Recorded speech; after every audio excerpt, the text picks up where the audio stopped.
some of the folks, both the contestants and even judges driving up from Myrtle Beach last week. It was about a 4-hour drive up, so not a bad drive to Spartanburg, even from the Myrtle Beach area. Yeah, it's really easier from Charleston and other parts of the state. One of the reasons we're called the hub city is because the railroads crossed here. When you think of it, the mountains wouldn't allow the railroads to go north from, say, Greenville. Right. So they went up the Saluda grade towards Asheville. That's where a lot of the coal comes and goes. Still comes and goes. Still comes and goes. I could see them out the hotel room. That's right. And so the railroads still cross here, and that's how we got the name of the hub city.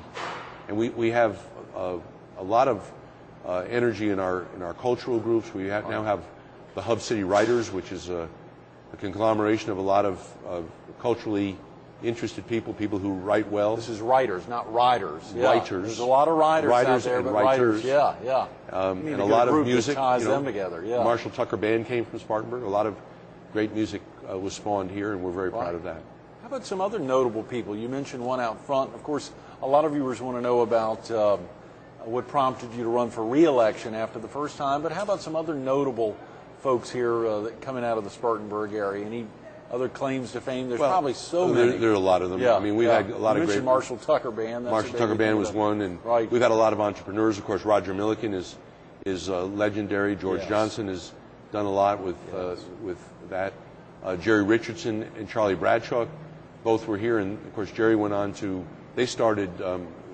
They had the first franchise of Hardee's, and Jerry went on to head up the Carolina Panthers. Yeah. So he was he lived here, and he and his partner lived here for a long time. And has recently gotten into the Bojangles business. The Bojangles business, and that's been. I understand they're replenishing that concept. A lot of great people in this community, and we're very proud of them, and we're very proud of what they've been able to accomplish, and the energy they've given us, and we're trying to transpose that energy to the next generation. Yes. Bill, you mentioned, of course, being a write-in candidate in late '01, being obviously a successful write-in candidate, taking your position there in January of '02, but unless that's a 7 or 8 year term, you must have actually determined this was a good thing for you, and I want to stick it out and ran for re-election then. Well, or actually, I guess your first election, yeah. It was my first election, actually running, but no one actually ran against me, so there was no election. So I still have yet to have spent any money on getting into public office. That's a good sign. That must be that folks are very happy with your service. Well, I think they're getting a little more tired. They're getting ready for maybe a change. But the reality was that we had a lot of projects going on, and I felt that we'd become involved. We were trying to create change. We had a lot in the works, and to change at that time might not have been best for the community, so we agreed to stay on. And if anyone had run against me, they might have beaten me, but as it turned out, they didn't, so they've been stuck with me. But I don't know what next year will bring, but I think local government's an interesting phenomenon. I think it's probably good for local governmental officials to change every once in a while and get new ideas and allow other people to become involved in the process. Speaking of change, great opportunities, I got to say, and you didn't say I couldn't get into it. Ronnie Allison, such a huge supporter of yours, another big name in the area. You said that Bill Barnett, if you get him on camera, you tell him I want him to run for governor. He's got to step out there and do that. So what would you say to a Ronnie Allison? I'd say Ronnie Allison and his wife Rita are great people. Right. I'm fans of theirs. But I'm not going to go further, I don't think, in public life. I think there are other people that can represent our state, and I'm 65. I'll be 66 next year. I think it's time for me to maybe spend time with my family or focus on local stuff. You better not tell Rita that. That's right. Yeah, well, you better not tell Rita that. Now Rita's back in the house. I know, exactly. And we're delighted she's there. That's a great testament to this area. Yeah. Some hard-charging folks, both male and female, that are stepping out to represent this area and make a big commitment to that. I think it's fun. We've got great people, and the only way these local communities can really work, I think, today is when you have good public and private partnerships. Right. People in the private sector helping the public sector create a vision and execute a vision. We've done that in a number of projects in this community, and I think that's the key to Spartanburg, and I'm sure it's the key to other communities doing well, too. Mark talked a little bit yesterday about some of the plans for the future as Spartanburg's laying out any big initiatives that you all are currently working on, or even things that may happen after you get out of public service? Well, I think there are a number. I think we put a lot of things on the table, maybe too many things. Mark sometimes suggests to me that the list, we had a meeting a couple of weeks ago and they listed all the projects we've set forth, and if we do them all well, and it's important not only to do things, but to do them with quality and with a long-term view in mind. So I think that's equally important as the quantity. A big project we have is a new business school. The USC School of Business will move from their campus, which is just north of town, down into the center of our town. Right. And they're going to break ground on that in the fall of this year. Right. That's going to be named after George Dean Johnson, who's one of our big benefactors in town, an entrepreneur. Mm-hmm. And that will bring 850 juniors and seniors who are majoring in business into the center of our town. Tremendous. Which is a great effort. Right. And the public and private groups are getting together to help that happen.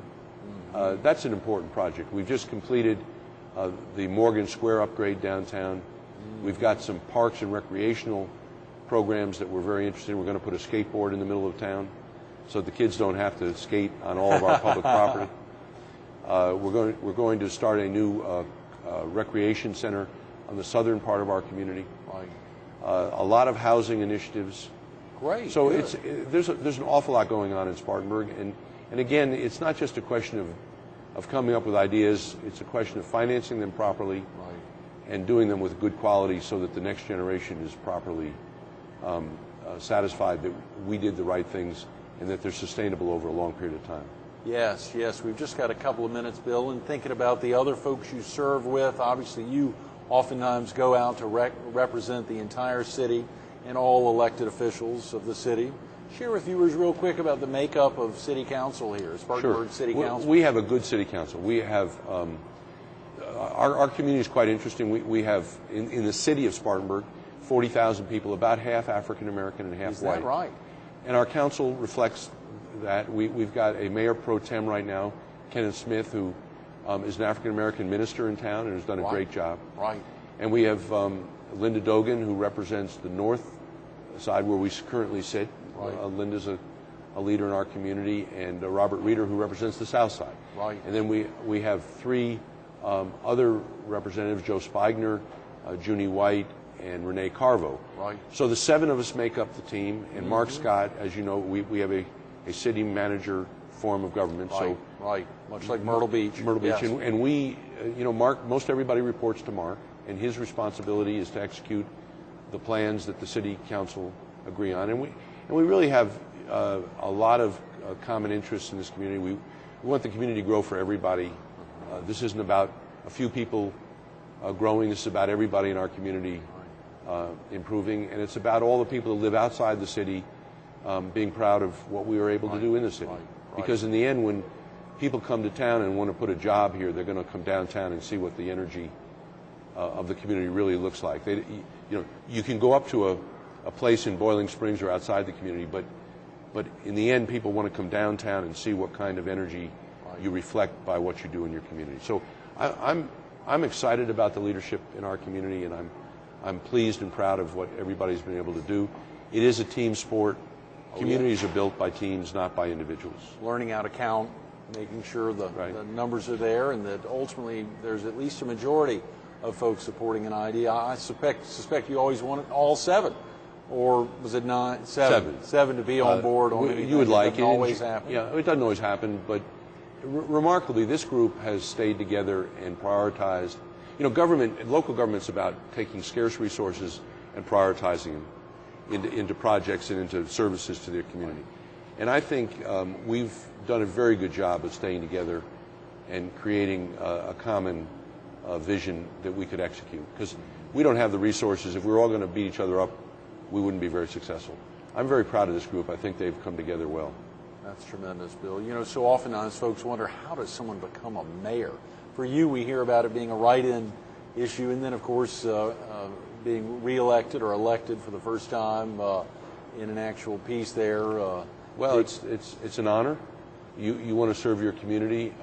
I don't think my ego's in play here. I mean, I'm not in the mayor's job to run again. I'm in the mayor's job to do the best job I can with the help of the professionals on our team and the other members of council. So you just go out and do the best job you can every day. You take tough circumstances. Some of them you can control, some of them you can't, and you try to create an energy and an enthusiasm and a vision for the community, and you want everyone to feel good about the journey you travel. That's who we are. That's what local government's about, and that's what we're going to continue to try to do. Bill, how about your biggest inspiration? Who has been someone who has really helped guide you or been a big inspiration for you, both in public life as well as private? Well, my dad passed away a couple years ago, and I would say that he and my mother certainly directed my life in a very positive way. I grew up as a Yankee. I grew up in Albany, New York, and moved here about 32 years ago. So I'm very appreciative of my family and what they've been able to do. And then there's a number of people around this community that have befriended me or supported or encouraged me, and too many people to name, but there are just a lot of good people in this community. They have good values. They're very philanthropic. I mean, I mentioned the Cultural Center, $38 million of private money. I mean, tell me any other community in the Carolinas or anywhere that come up with that kind of money to build a cultural center committed to the next generation. I think it's a great statement about the values of this community and who we are. So there are a lot of people that I am thankful for sharing this life with, and I want to give back, but I also recognize it is a team effort, and none of us do it by ourselves, and we're only successful if everybody wants us to be successful. Your Honor, we've run out of time. Thanks so much for being with us Thanks this morning. for being with us. Absolutely. Stay tuned to a little more with Bill Barnett, the mayor of Spartanburg, coming up next. Member of the South Carolina Business Hall of Fame, a winner of the Order of the Palmetto, Citizen of the Year, Business Leader of the Year, all these great accomplishments. If you sat here the last 30 minutes, you'd recognize Bill Barnett puts the focus back on others. The tremendous family around him, his wife and 3 kids, his parents, all his friends and supporters. It's not all about Bill Barnett. It's about the city of Spartanburg and making a difference every day. This tremendous community, whether it was the Miss South Carolina pageant or all the great events happening, the 12,000 students matriculating to this city annually. It's all about others, and Bill Barnett's making a difference every day, but with a lot of other help. Bill, thanks so much for being with us this morning. Thank you very much. Definitely, yes.